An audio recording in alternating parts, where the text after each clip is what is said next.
দেশের বিভিন্ন গির্জাতেও প্রার্থনায় শামিল হয়েছেন খ্রিস্ট ধর্মাবলম্বীরা।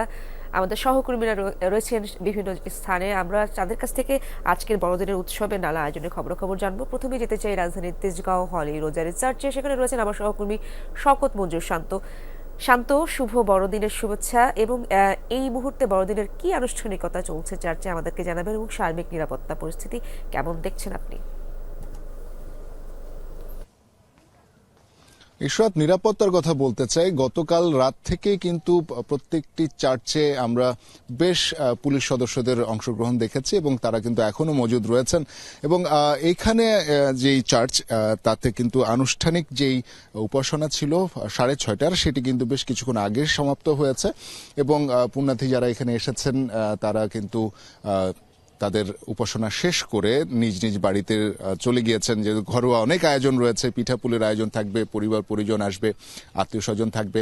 এবং এর পাশাপাশি কিন্তু নতুন যারা পুণ্যার্থী, অর্থাৎ এর পরবর্তী উপাসনা 9টায়, সেই উপাসনায় অংশগ্রহণ করার জন্য ইতিমধ্যেই কিন্তু পুণ্যার্থীরা আসতে শুরু করেছেন।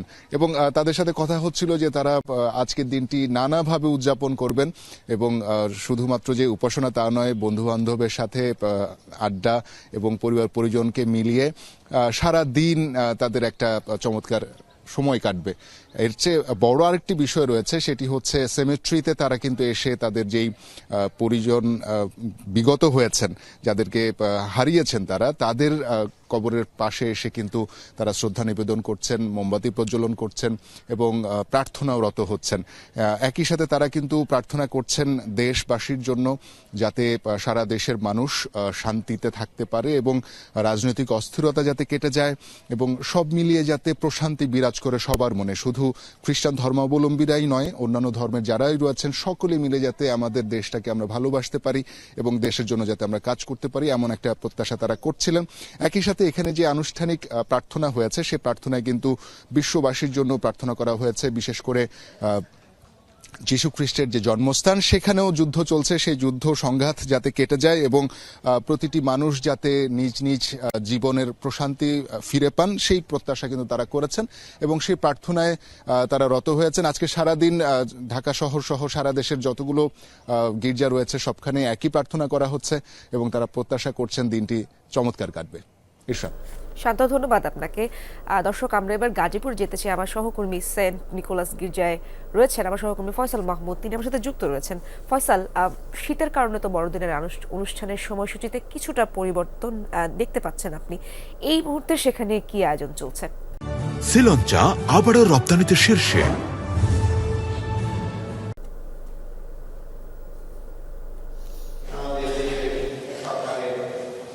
ইশরাত, আপনি যেটা বলছিলেন যে আসলে বেশ কিছু কারণেই আগে যে আনুষ্ঠানিকতা ছিল সকাল সকাল, সেটি কিন্তু এবার কিছুটা পরিবর্তিত সময়ে কিছুটা বাড়িয়ে সকাল 7টা থেকে করা হয়েছে। এবং সেই 7টা থেকেই কিন্তু আমরা দেখছি যে খ্রিস্টান ধর্মাবলম্বী যারা আছেন তারা কিন্তু সবাই ঠিক 7টার সময় তারা তাদের চার্চে এসেছেন এবং ঠিক 7টার সময় কিন্তু তাদের যে প্রার্থনাটি সেটি কিন্তু যথাসময়ে শুরু হয়েছে।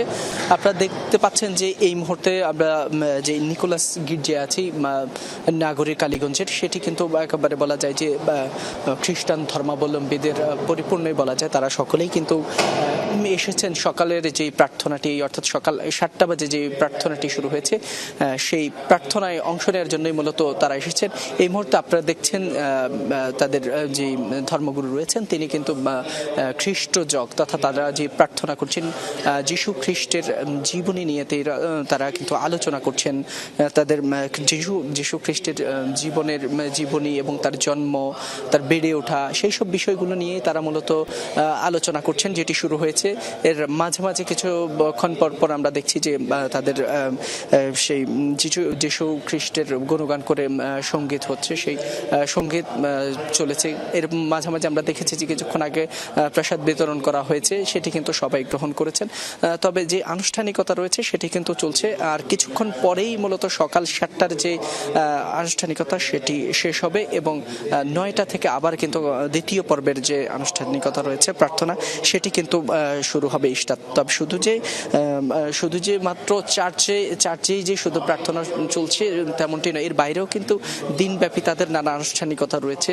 পুরো চার্চ আমরা দেখেছি নানাভাবে সুসজ্জিত করা হয়েছে এবং ফুল এবং নানা রঙের লাইটিং থেকে শুরু করে সবকিছু সাজসজ্জারও বিষয়টি রয়েছে। তবে এখানে যে যারা এসেছে তাদের সাথে কথা বলেছি, তারা বলছেন যে তাদের প্রার্থনা শেষে তারা সবাই সবার মতো করে বাড়িতে বা আত্মীয় পরিজনের সাথে তারা উৎসব করবেন দিনটিকে। ইশরাত, এই ছিল। ধন্যবাদ আপনাকে ফয়সাল। রাজধানী এবং গাজীপুর থেকে আমার সহকর্মীরা যুক্ত ছিলেন, আমার সাথে বরিশাল এবং চট্টগ্রাম থেকেও আমার সহকর্মীরা যুক্ত আছেন। এবার বরিশালে যেতে চাই, বরিশালের বড়দিনের আয়োজন জেনে নেব আমার সহকর্মী কাউসার হোসেনের কাছ থেকে। কাউসার, বরিশালে তো বরাবরই বড় আয়োজন থাকে ক্রিসমাসে, এবার কেমন দেখছেন প্রার্থনা, স্তুতি গান ও অন্যান্য আনুষ্ঠানিকতা নিয়ে?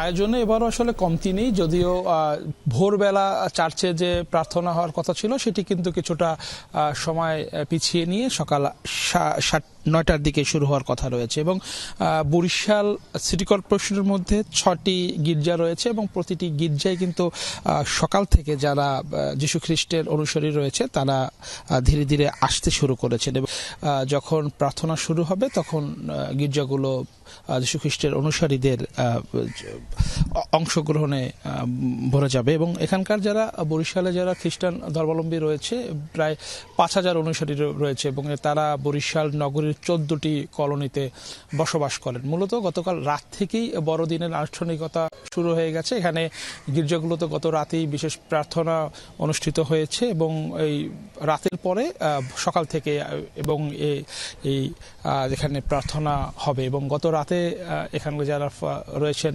ধর্মযাজক রয়েছেন তারা কিন্তু বিশেষ প্রার্থনায় দেশ, জাতি এবং বিশ্বের শান্তি কামনা করেছেন এবং তারা বলেছেন যে একটি রাজনৈতিক অস্থিতিশীল পরিস্থিতির মধ্য দিয়ে দেশ যাচ্ছে, তারা একটি শান্তিপূর্ণ দেশ কামনা করেছেন এবং তারা বলছেন যে বাংলাদেশ একটি অসাম্প্রদায়িক চেতনার দেশ, এখানে সব ধর্মের মানুষ মিলেমিশে বন্ধুত্বের বন্ধনে বসবাস করেন এবং এটি যেন আসলে কখনোই বিঘ্ন না হয় এবং সব ধর্মের মানুষই যাতে এখানে বসবাস করতে পারেন সেই প্রার্থনা করা হয়েছে। এবং এই বড়দিনকে কেন্দ্র করে কিন্তু বরিশালের যে চার্চগুলো রয়েছে সেই চার্চগুলো যে সার্বিক নিরাপত্তা ব্যবস্থা সেটি কিন্তু কঠোরভাবে নিশ্চিত করা হয়েছে। মেট্রোপলিটন পুলিশের পাশাপাশি বিভিন্ন গোয়েন্দা সংস্থার যারা রয়েছেন তারাও কিন্তু টহল দিচ্ছেন এবং আমরা দেখেছি যে সেনাবাহিনীর সদস্যরা মাঝে মাঝে এসে গির্জাগুলোর যে সার্বিক নিরাপত্তা ব্যবস্থা সেগুলো তদারকি করছেন। অর্থাৎ এখানকার যারা খ্রিস্টান অনুসারী রয়েছেন তারা কিন্তু সার্বিক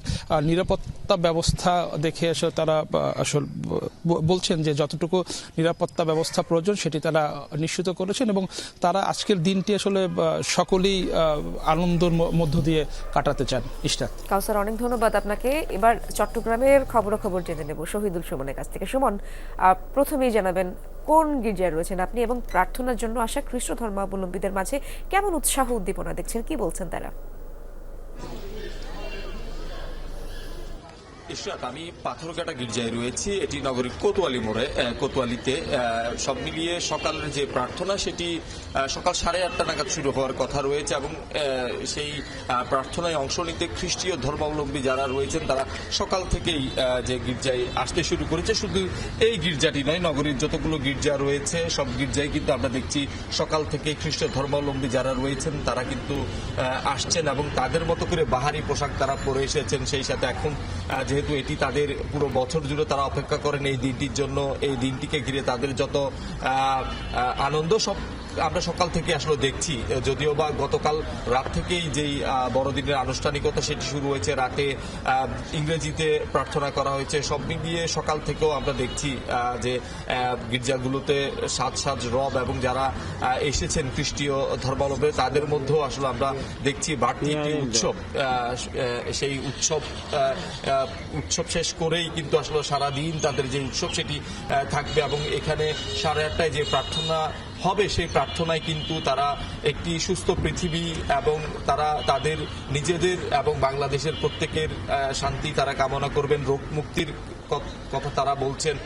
একটি অস্থিতিশীল বাংলাদেশ রাজনৈতিক পট পরিবর্তনের পরে যেটি চলছে সেটি যাতে কেটে বাংলাদেশ আবারও উন্নয়নের ধারায় ফিরতে পারে সেই প্রার্থনাগুলো আসলে এখানে করা হবে। যারা এসেছেন তারা বলছেন। সব মিলিয়ে আমরা দেখছি সকাল থেকে খ্রিস্টীয় ধর্মাবলম্বীরা আসতে শুরু করেছে গির্জাগুলোতে, এবং এই যে সারা দিনের যে কার্যক্রম সেটি যাতে নির্বিঘ্নে হয় সেক্ষেত্রে আমরা দেখছি গির্জাগুলোতে বাড়তি নিরাপত্তার ব্যবস্থা আসলে করা হয়েছে। পুলিশের পাশাপাশি র্যাব এবং সেনাবাহিনীর সদস্যরা এখানে মোতায়েন রয়েছেন।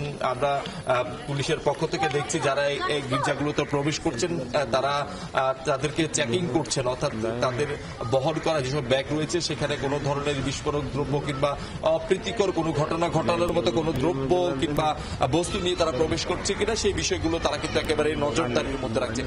সব মিলিয়ে দিনব্যাপী কিন্তু নানা ধরনের কার্যক্রম এই বড়দিনকে ঘিরে চলবে। যারা খ্রিস্টীয় ধর্মাবলম্বী রয়েছে তারা এখানে প্রার্থনা শেষে বিভিন্ন আত্মীয় স্বজনের বাসা বাড়িতে যাবেন, সেই সাথে বাসায় আসলে উন্নত খাবারের ব্যবস্থা করা হচ্ছে। সব মিলিয়ে আমরা দেখছি বড়দিনকে ঘিরে যারা খ্রিস্টীয় ধর্মাবলম্বীরা রয়েছেন তাদের মধ্যে এক ধরনের উৎসব তৈরি হয়েছে। শুভর, অনেক ধন্যবাদ আপনাকে।